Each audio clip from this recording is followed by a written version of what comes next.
Good morning. My name is Dale Tampke, and I'm going to spend just a couple of minutes to let you know about one of the many ministries here at First United Methodist Church in Denton. For the past 3 years, First Church Denton has supported the Organization for the Development of the Indigenous Maya. It's a mouthful, so we call it ODEAM for short. We've been sending mission teams to Guatemala. Last summer, our team of 11 provided medical care and helped on the construction of a new medical clinic. Regular folks just like you packed their work clothes in one bag and vitally needed medicines in another and set out for Central America.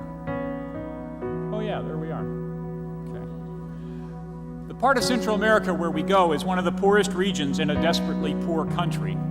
The Maya, for whom this region has been home for centuries, have been the target of genocide during a 30-year Guatemalan civil war and continue to suffer the economic deprivation of an oppressed people. As a result, infant mortality is high, malnutrition is common, and the availability of primary health care is occasional. Most Maya live as subsistence farmers, tilling small plots of ground on the mountainsides.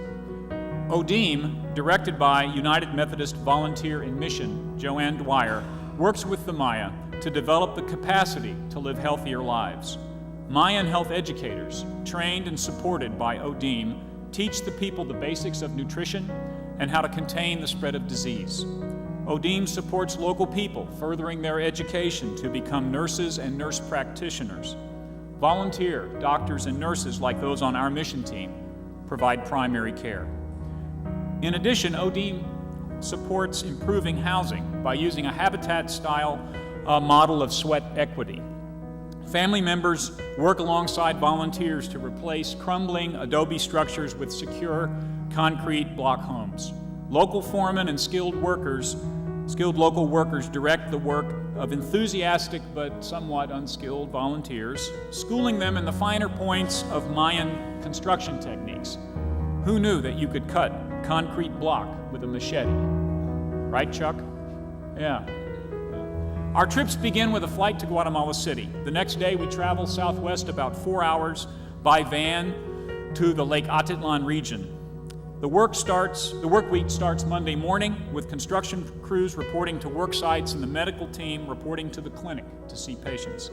As the week proceeds, we work with the people, share meals, learn their stories, practice our, in my case, somewhat dismal Spanish, and through it all, catch a glimpse of what Wesley termed suffering with the poor. Now, we realize we aren't really suffering. We are, however, leaving our safe routine to spend our most scarce commodity, time, serving with those in profound need. John Wesley knew a thing or two about serving those in need. He said we could just lob our charity over the wall, or we could dare to serve with the poor. His notion was that the Christian life was one of service with, one aimed at bringing mercy and justice in equal measure to the suffering and to the oppressed. Sort of what Jesus was talking about in Luke 4:18 when he said, "The Spirit of the Lord is upon me because he's anointed me to bring good news to the poor. He has sent me to let the oppressed go free." The Guatemala mission represents just one of the many ways this church serves with those for whom justice and mercy are often empty words. An important thing for you to remember is that every member in the church is connected to the Guatemala ministry in one way or another. When each of us joined, we promised that we would support the ministries of this church through our prayers, our presence, our gifts, our service, and our witness. Not out of obligation or guilt, but from the same spirit of gratitude that enables us to extend God's love to those in need in our community and even to Central America. Please keep that in mind as you pray for your church this week.